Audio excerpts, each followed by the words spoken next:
PS story teller कथांचे अनोखे विश्व. कथेचे नाव तुझं सवे बहरली प्रीत, भाग 13वा. लेखिका प्राची सोळे. झोप येत नव्हती. का येत नव्हती त्याचं कारण त्याला कळत नव्हते. अचानक एक खूप मागची आठवण त्याला आठवली. 8वीला होता तो. त्याचा विक्षिप्त स्वभाव म्हणून त्याचे वर्गमित्र सगळे त्याच्याशी फटकून वागायचे. त्याला त्यांच्यात मिसळू द्यायचे नाही. पण एक मुलगी होती जी त्याची मैत्रीण होती. त्याला समजून घ्यायची आणि समजवायची सुद्धा. त्याच्याबरोबर रिसेसमध्ये टिफिनही खायची आणि खेळायची. Stella, come here. I have a surprise from you. Oh really? Show me fast. त्याने त्याच्या स्कूल बॅगमधून गुलाबाच्या फुलांचा गुच्छ बाहेर काढला आणि तिच्यासमोर धरला. आधी? For me? Yes, only for you. Please accept this. त्याने अतिशय प्रेमाने म्हटले. Thank you so much. How sweet of you. I like rose. Stella गोड हसून बोलली. तिने ती फुले तिच्या बॅगेत ठेवली. शाळा सुटल्यावर तो त्याच्या कारच्या दिशेने निघाला. ड्रायव्हर बाहेर उभा होता. सहज म्हणून त्याचं लक्ष शाळेच्या बागेकडे गेले. तो आनंदला. स्टेला तिथे उभी होती, पण तिच्याबरोबर आणखीही कोणीतरी होते. मायकल होता तो. दोघे हसून बोलत होते. तेवढ्यात तिने बॅगेमधून काहीतरी काढले. ती गुलाबाची फुले होती, त्यानेच दिलेली. स्टेलाने ती त्याच्यासमोर धरली. एक क्षण मायकलने त्या फुलांकडे पाहिलं आणि तिच्या हातातून ती घेऊन बागेत दूर भिरकावून दिली. दोघे परत हसले. मायकलने तिच्या खांद्यावर हात ठेवला व दोघे तिथून निघून गेली. हे त्याला सहन झाले नाही. मेंदूत धोक्याची घंटा वाजू लागली आणि एक घटना घडली. पुढचा 1 महिना मायकल शाळेत येऊ शकला नाही. त्याचं डोकं फुटलं होतं. हाताचं आणि पायाचं हाड मोडलं होतं. हे सगळं प्रकरण निस्तरण्यासाठी आधीच्या फॅमिलीला खूप त्रास झाला. एक खूप मोठी रक्कम मायकलला त्याच्या उपचारासाठी त्यांना द्यावी लागली. तेव्हाच हे प्रकरण मिटलं. पण शाळेतून त्याला शेवटची वॉर्निंग मिळाली. स्टेला आणि माझ्यामध्ये मायकल आला होता. त्याला त्याची शिक्षा मिळाली. आदित्य विचार करत होता. सुमन त्याच्यासाठी होती. त्यांच्यामध्ये कोणी का यावे?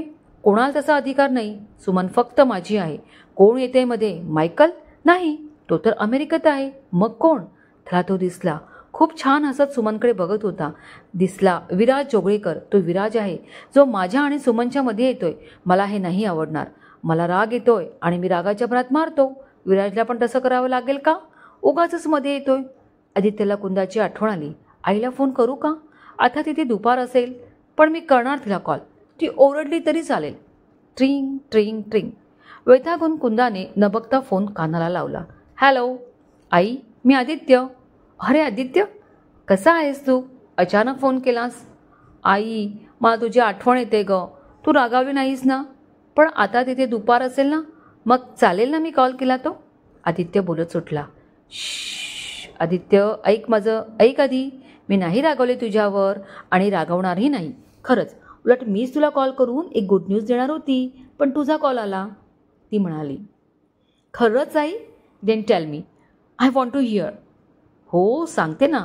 मी की नाही 4 दिवसांनी भारतात म्हणजे दापोलीला येत आहे मामाकडे. तुला लवकर भेटते. आई खरंच? तू येते का इथे? ये ना लवकर. I need you.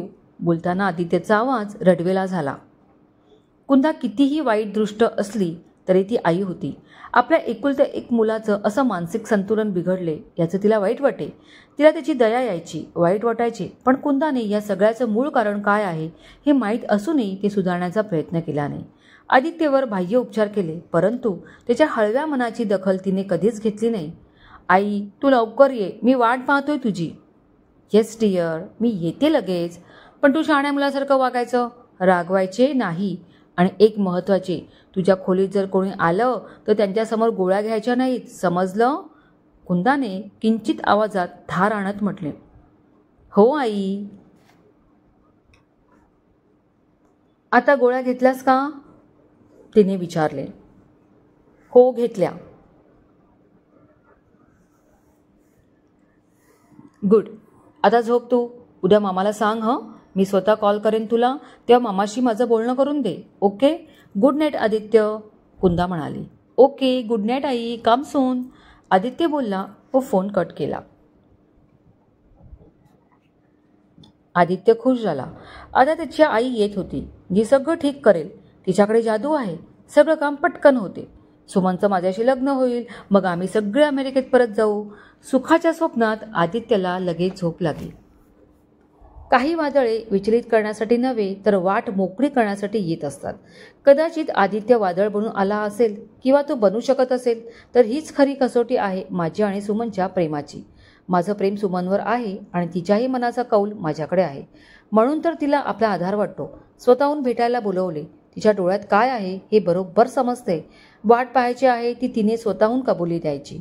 सुमन तिच्या अण्णा आईचा खूप आदर करते. संस्कारी तर आहेच. सगळ्या गोष्टी नीट जमून येण्याची ती वाट बघत असावी कदाचित. तेही बरोबर आहे. मी इथे फक्त 6 महिन्यांसाठी आलोय. त्यांच्याकडे भाडेकरू म्हणून राहतोय.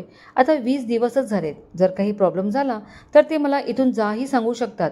पण तरी काहीतरी लवकर होणे गरजेचे आहे.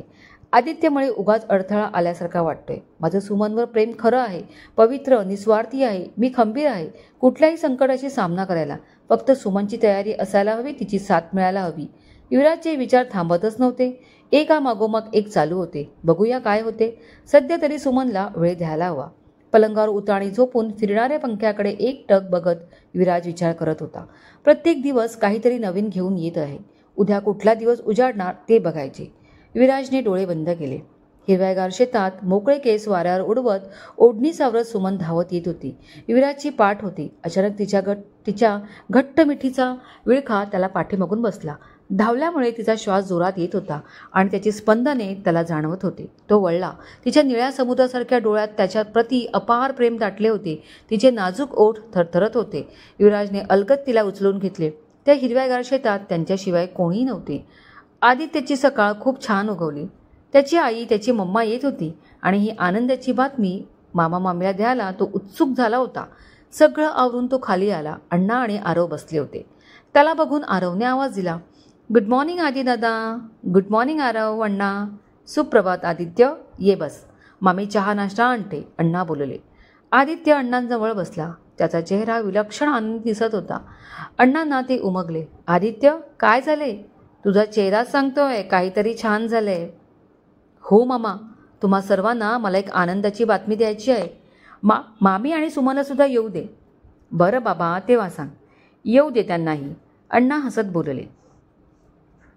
जिन्यावर पावलं वाजली आणि तिघांनी तिकडे पाहिलं. विराज खाली उतरत होता.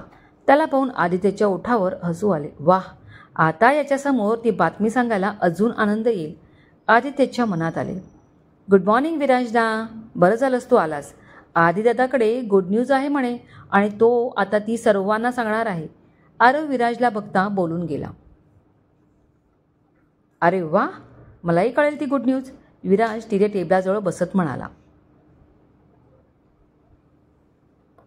किचनमधून उमा काकू आणि सुमन सगळ्यांसाठी नाश्ता घेऊन आला. भाजणीचे थालीपीठ, त्यावर लोणी आणि लाल मिरचीची खोबऱ्यातली चटणी. सगळ्यांना देऊन झाल्यावर सुमननी स्वतःसाठी घेतला. उमा काकूही स्वतःसाठी डिश घेऊन आल्या. थोड्या वेळाने शकूला सर्वांसाठी चहा आणायला सांगितला. बरं का उमा, आदित्यला आपल्याला गोड बातमी सांगायची आहे. तो तुमचीच वाट पाहत होता. आता तुम्ही दोघी आलात, बघू काय आहे ती बातमी. अण्णा आदित्यकडे बघत बोलले. तर मामा, मामी, सुमन, आरव आणि विराज, तूही ऐक. येणाऱ्या 4 दिवसात माझी आई म्हणजे सुमनची कुंदा आत्या येते. मामा, आई येते इथे दापोलीत. आदित्य खुश येत बोलला. काय काय बोललास? कुंदात आई येते? वा वा वा, खूपच छान बातमी दिलीस तू आदित्य. बोलताना अण्णांचा आवाज भरून आला. त्यांचे घारे डोळे पाण्याने टपटपले. त्यांच्या चेहऱ्यावर त्यांच्या कुंदाताईप्रती असलेले प्रेम दिसत होते. सुमनने हे ऐकले, परंतु तिच्या चेहऱ्यावरची जराही रेष हलली नाही. ती एकटक तिच्या अण्णांकडे बघत होती. त्यांचा चेहऱ्यावरचा तो आनंद कुंदा आत्या येते म्हणून होताच, पण डोळ्यात उपकाराची, ओझ्याची लाचारी झळकत होती. तिने कुंदा आत्या आल्यावर पाहिले होते अण्णा आणि आईला तिच्या सतत सेवेशी असताना. अण्णा बिचारे तिचा एकही शब्द खाली पडू देत नसत आणि आईही त्यांना योग्य साथ देत असे. कधीही कुरकुर केली नाही. कुंदा आत्या यायची तेव्हा आम्ही लहान होतो. ती कुठल्या अपेक्षेने येत नव्हती. मानाचा पाहुणचार घ्यायची आणि जायची. परंतु आताची तिची येणे खास निमित्ताने होते. आदित्य आधी आला होता, त्याने तर येण्याचे कारणच सांगून टाकले होते. आता त्यावर शिक्कामोर्तब करायला आत्या येत होती. पण या सगळ्यात माझे काय? मी का म्हणून बळी पडू याला? माझ्या मनाचा काही विचार आहे की नाही? मला आदित्यशी लग्न करायचेच नाही. अण्णा आणि आई समजून घेतील मला. कदाचित माझ्यावरच्या प्रेमाने समजतील. पण कुंदा आत्या, तिचं काय? केलेल्या उपकारांच्या ओझ्याची आठवण देऊन अण्णांना ब्लॅकमेल केले तर कसं होईल माझं? काय करू? अतिविचारांच्या निळ्या डोळ्यात पाणी आले. खूप खूप एकटे पडलो असे तिला वाटले. त्याच तंद्रीत तिने विराजकडे पाहिले आणि तोही तिच्याकडेच पाहत होता, अगदी एकटक. सुमन, नाही सहन होत ग तुझ्या डोळ्यात आलेले अश्रू पाहून. नको रडूस. आता मोठ्याने नाही म्हणू शकलो तरी मनात तुला वचन देतोय. तू माझी आहेस आणि मी तुझा. I love you Suman. विराजची गहरी नजर तिच्यावर होती आणि सुमन त्या नजरेत पूर्ण कैद झाली होती. परंतु या दोन हळव्या प्रेमळ नजरांव्यतिरिक्त अजून एक रागाने लाल झालेली क्रोधिष्ट नजर त्यांच्यावर खेळली होती. ती नजर होती आदित्यची. सुमन, आदित्यने जोरात म्हटले आणि सुमन विलक्षण डचकली. अगं, तू ऐकलं ना मी काय म्हणालो ते? तुझी कुंदा आत्या येते. फक्त 4च दिवस. आता आई इथे आली ना की सगळा चार्ज तिच्या हातात घेईल आणि मुख्य म्हणजे आपल्या लग्नाचं काम लवकर पुढे सरकेल. हो की नाही मामा? आदित्य अण्णांकडे बघत बोलला. थोडा वेळ त्यांनाही समजलं नाही काय बोलावे. कुंदा त्यांची मोठी बहीण होती, पण सुमन त्यांच्या रक्ताची होती, त्यांची राजकुमारी, त्यांचं सर्वस्व. आधी अनावधानाने बोललो असो सुमनसाठी आदित्य योग्य आहे. तरी वयात आलेल्या आपल्या मुलीचं मतही त्यांना तितकंच महत्त्वाचे होते. तिचा होकार असेल तरच गोष्टी पुढे सरकतील, अन्यथा नाही. कसं कोण जाणे, पण अण्णांच्या मनात हा विचार पक्का झाला. हो बाळा आदित्य, आधी कुंदाताईला येऊ दे तरी, मग बोलूच. आता आम्हाला खूप कामे आहेत. सगळी घराची साफसफाई करायची आहे. सगळं धनधान्य भरून ठेवतो आजच. कुंदाताईला काय काय लागते ते सगळं आणून ठेवतो. तिची गैरसोय नको उगाच. आदित्य, तू इथे खुश आहेस ना? अण्णाने मध्येच विचारले. हो मामा, I am very much happy. Aditya विराजकडे बघत बोलला. मामा, मम्माला तुझ्याशी बोलायचे आहे. ती कॉल करणार आहे तेव्हा बोलेल तुझ्याशी, तो म्हणाला. आदित्य, बोलेन मी, पण संध्याकाळी सांग फोन करायला. मी आता शाळेत जातोय, आल्यावर बोलेन, अण्णा म्हणाले. हो चालेल, सांगेन मी तिला, आदित्य म्हणाला. उमा काकू काही बोलल्या नाहीत. शकूने सर्वांना चहा दिला. सगळ्यांचा चहा नाश्ता झाला. चल सुमन, निघायचे का? उशीर नको व्हायला. आता मुलांच्या वार्षिक परीक्षा जवळ येत आहेत, तेव्हा प्रश्नपत्रिकाही तयार करायच्या आहेत, ते म्हणाले. हो अण्णा, चला मी तयार आहे, आले बॅग घेऊन, ती म्हणाली. उमा काकू दोघांचे डबे घेऊन आल्या. जोगळेकर, एक बोलू का? उमा काकू विराजला बोलल्या.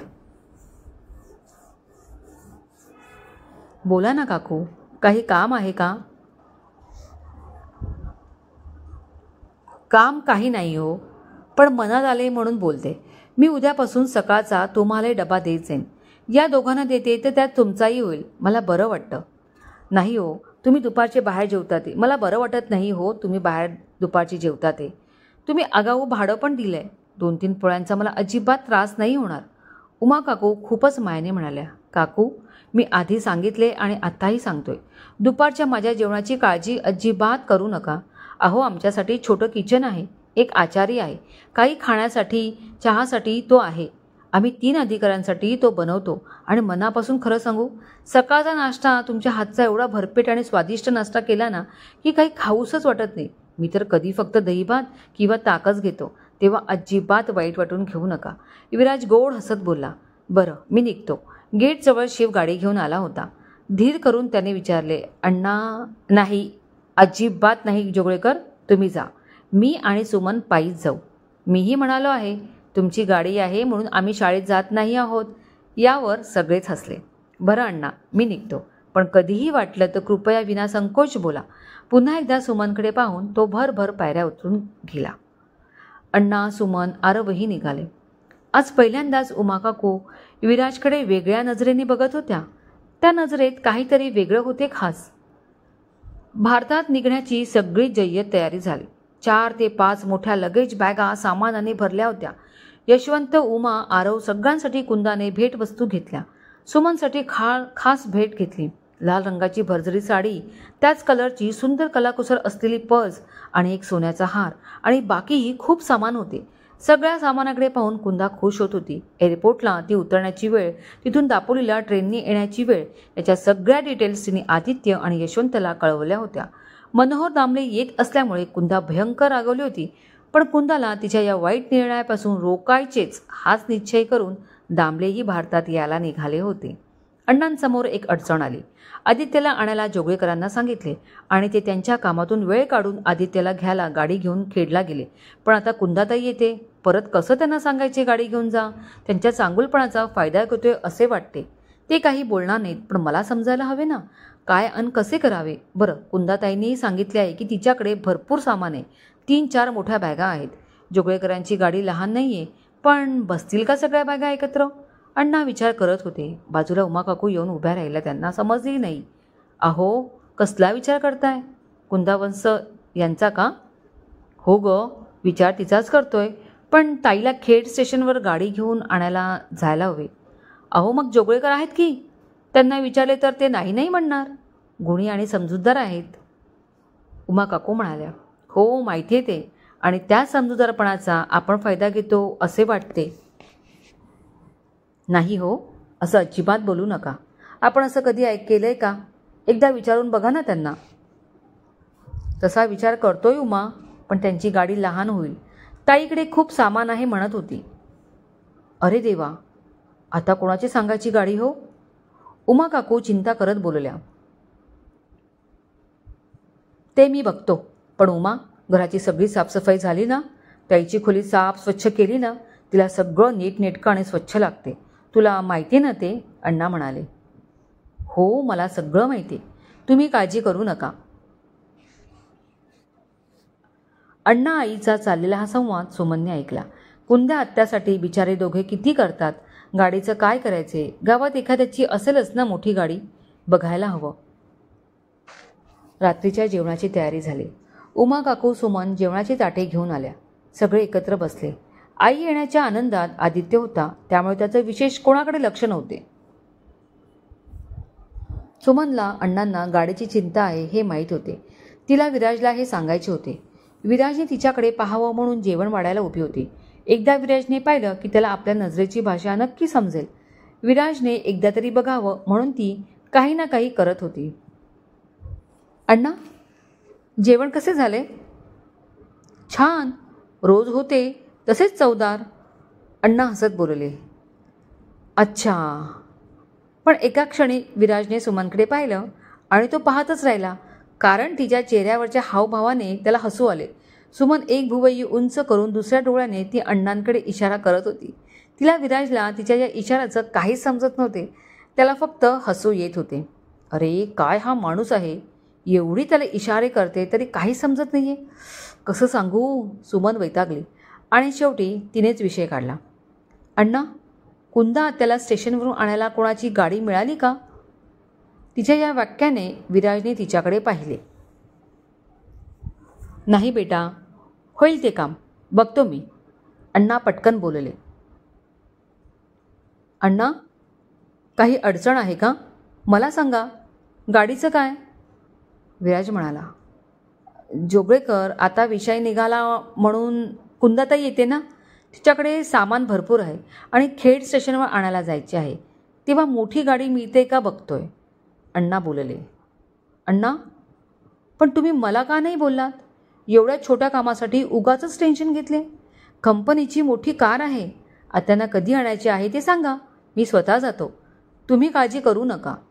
युवराजने अण्णांची काळजी एका मिनिटात मिटवली. पण जोगळेकर अण्णा, खरंच काही प्रॉब्लेम नाही आहे. कामाव्यतिरिक्तही आम्ही गाडी वापरू शकतो. इथली अंतरं लांब लांब आहेत, तेव्हा आम्हाला ती मुभा आहे.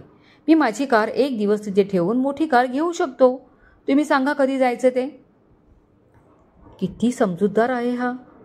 कसं काय सगळ्यांना खुश ठेवण्याला जमतं? जादूगार का आहे हा? हो, आहेच हा जादूगार, किमान माझ्यासाठी तरी. माणूस घाणी मी, प्रत्येकापासून दूर पळणारी. सुरवंट जसा स्वतःला कोशात गुरफटून घेतो, पण कालांतराने त्याचे सुंदर मनमोहक फुलपाखरात रूपांतर होते, तसंच माझंही झाले ना.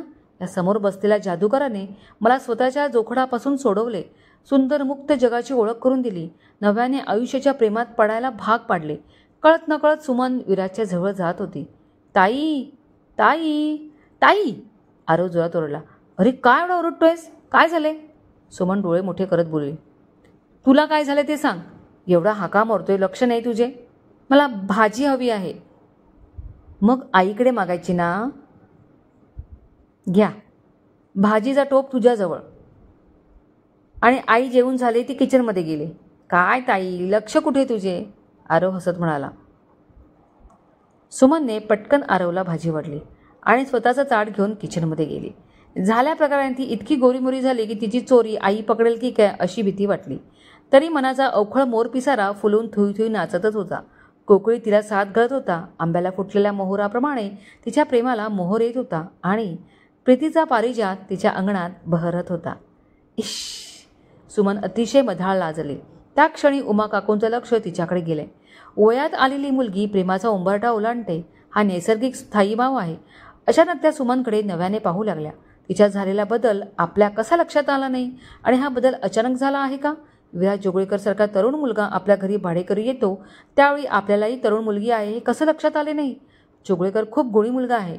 मोठ्यांना आदर देतो, प्रेमाने बोलतो. त्याचे संस्कार त्याच्या वागण्या बोलण्यात दिसतात. सुमन विराजला 2 वेळा बाहेर भेटली होती, अर्थात अण्णांना सांगूनच. विराजने सुमनला माणसात आणले. एकाकी राहणारी ही मुलगी सगळ्यांत मिसळू लागले. आता तर सुमनचा चेहरा खूप काही सांगतोय. आई म्हणून तिचे मन मला समजून घ्यायला हवे. 2 दिवसांत कुंदा वंश येतात. ह्या विचाराबरोबर उमाच्या पोटात गोळा आला. सुमे, काय आई? कुंदा वंश काय येतात तुला माहिती आहे ना? तिचे थोड्या वेळापूर्वी आनंदाने चमकणारे डोळे लगेच मलूल झाले. चेहरा पडला. सुमे, बाळा, मी आई आहे तुझी आणि कायम तुझ्या बरोबर राहीन. पण तू काय विचार करतेस ते माझ्याशी बोल. काहीच घाई नाही आहे. तुला जेव्हा मनापासून आईला सांगावं वाटेल तेव्हाच सांग. उमा काकू तिच्याकडे प्रेमाने बघत बोलल्या. आई ग, मनकवडी आहेस बघ. हो, नक्की सांगेन, ती म्हणाली व बाहेर कोणाला काय हवे ते बघायला गेली. क्रमश कथेचे हक्क लेखिकेकडे सुरक्षित.